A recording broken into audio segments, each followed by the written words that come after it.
লতির তরকারি।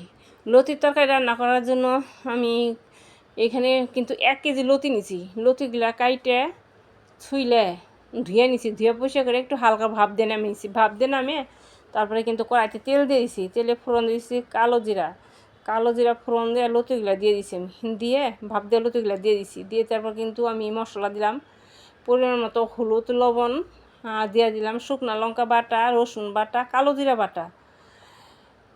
এই সব কিছু বাটা দিয়ে আমি কিন্তু এই লতিটা রান্না করব, একদম মাখা মাখা করে লতি রান্না করব।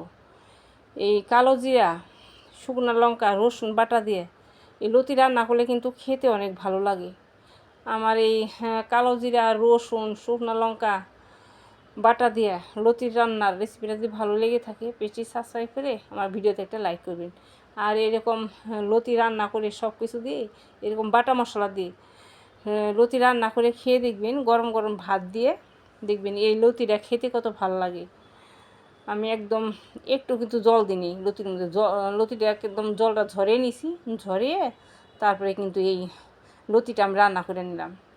এইভাবে লতি রান্না করলে কিন্তু দেখতেও ভালো হয়, সুন্দর গন্ধ বের হয়, আর খেতেও কিন্তু ভালো লাগে। একদম গরম গরম ধোয়াটা বাদ দিয়ে এরকম লতির তরকারি রান্না করে খেতে খুব ভালো লাগে, সব বাটা মশলা দিয়ে।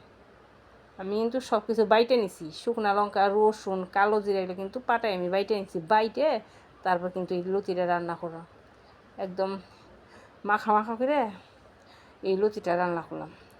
এভাবে লতি রান্না করে খেয়ে দেখবেন, ভালো লাগবে।